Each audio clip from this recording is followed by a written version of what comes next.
ang pagiging makasalanan ng mga tao sa Sodom. 19 na kabanata. Magdidilim na nang dumating ang dalawang anghel sa Sodom. Nakaupo noon si Lot sa pintuan ng lungsod. Pagkakita ni Lot sa kanila, tumayo siya at sinalubong sila. Pagkatapos, yumukod siya sa harapan nila bilang paggalang at nagsabing, "Kung maaari po dumaan muna kayo sa bahay ko, para makapaghugas kayo ng mga paa ninyo, at dito na po kayo matulog ngayong gabi. At bukas na lang kayo ng umaga magpatuloy sa paglalakbay ninyo." Pero sumagot sila, "Huwag na lang, doon na lang kami matutulog sa plaza ngayong gabi." Pero pinilit sila ni Lot, kaya sumama na lang sila sa bahay niya. Naghanda si Lot ng mga inumin at mga pagkain. Nagpaluto rin siya ng tinapay na walang pampaalsa.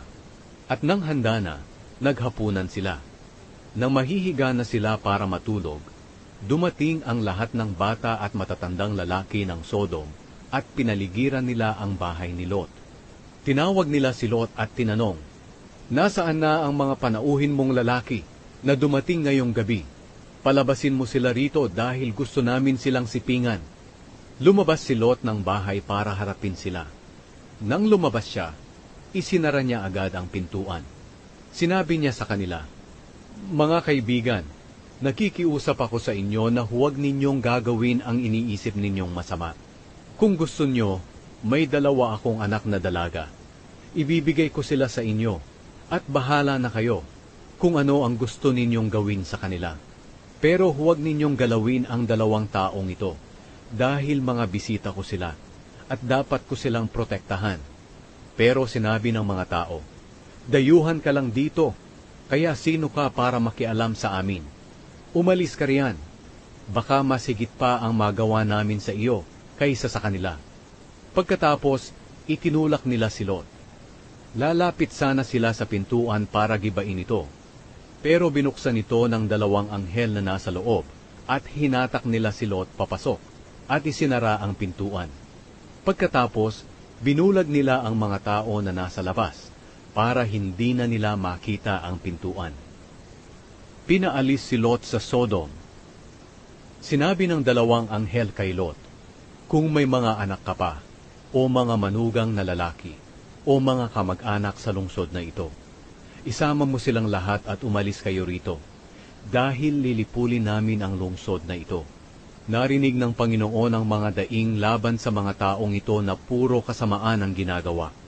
Kaya ipinadala niya kami para lipulin ang lungsod na ito. Kaya pinuntahan ni Lot ang mga magiging manugang niyang lalaki at sinabi, "Magmadali kayong umalis dito, dahil lilipulin na ng Panginoon ang lungsod na ito." Pero hindi sila naniwala, dahil akala nila'y nagbibiro lang si Lot. Nang magbubukang liwayway na, pinagmadali si Lot ng mga anghel na umalis sa lungsod. Sinabi nila, "Bilisan mo, dalhin mo ang asawa mo at ang 2 anak mong babae na nandito, at umalis kayo agad, dahil baka madamay kayo kapag nilipol na ang lungsod na ito, dahil sa sobrang sama ng mga tao rito." Hindi pa sana aalis si Lot, pero dahil naaawa ang Panginoon sa kanila, hinawakan sila ng mga anghel sa kamay at dinala palabas ng lungsod. Nang nasa labas na sila ng lungsod, sinabi ng Panginoon, "Tumakbo kayo, huwag kayong lilingon o hihinto sa kahit saan dito sa kapatagan. Tumakbo kayo papunta sa bundok para hindi kayo mamatay." Pero sumagot si Lot, "Panginoon ko, huwag niyo na po akong patakbuhin papunta sa bundok. Kinahabagan niyo po ako, at ipinakita ang kabutihan niyo sa akin sa pagliligtas ninyo sa buhay ko. Pero napakalayo po ng bundok. Baka maabutan ako ng sakuna at mamatay ako bago makarating doon. Nakita niyo po ba ang maliit na bayang iyon sa unahan? Tiyak na mararating ko po iyon dahil malapit lang. Maaari po bang doon na lang ako pumunta sa maliit na bayang iyon para maligtas ako?" Sumagot ang Panginoon, "Oo, payag ako sa kahilingan mo. Hindi ko lilipulin ang bayan na iyon. Sige, tumakbo na kayo roon, dahil wala pa akong gagawin hanggat hindi pa kayo nakakarating doon." Ang bayang iyon ay tinatawag na Zoar, dahil maliit ang bayang iyon. Ang paglipol sa Sodom at Gomora. Nakasikat na ang araw nang dumating sina Lot sa Zoar. Biglang pinaulanan ng Panginoon ng naglalagablab na asupre ang Sodom at Gomora. Nilipol ng Panginoon ang 2 lungsod at ang buong kapatagan. Namatay ang lahat ng nakatira roon, pati ang lahat ng tanim. Lumingon ang asawa ni Lot, kaya ginawa siyang haliging asin. Kinaumagahan, dali-daling pumunta si Abraham sa lugar kung saan siya nakipag-usap sa Panginoon. Minasdan niya ang Sodom at Gomora at ang buong kapatagan. Nakita niya ang usok na pumapaitaas mula sa lupa na parang usok na nagmula sa isang malaking hurno. Inalala ng Diyos si Abraham nang lipulin ng Diyos ang mga lungsod sa kapatagan kung saan nakatira si Lot. Iniligtas niya muna si Lot para hindi ito mapahamak.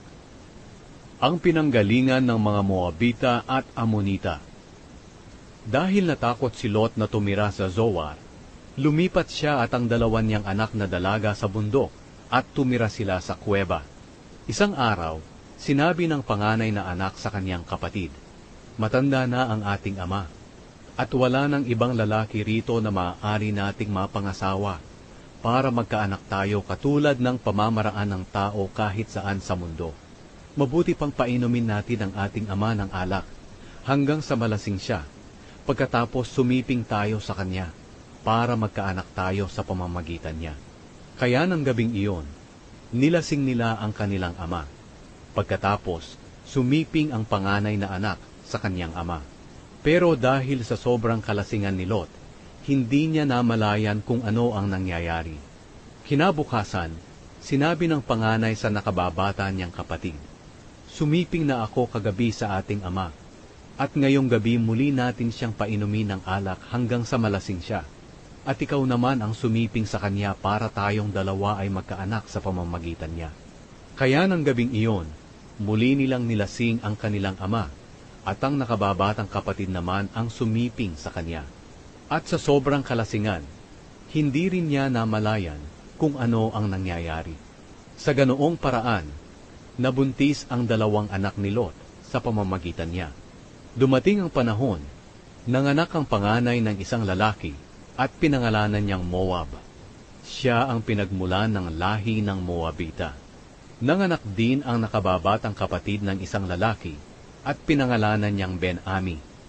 Siya ang pinagmulan ng lahi ng Amonita.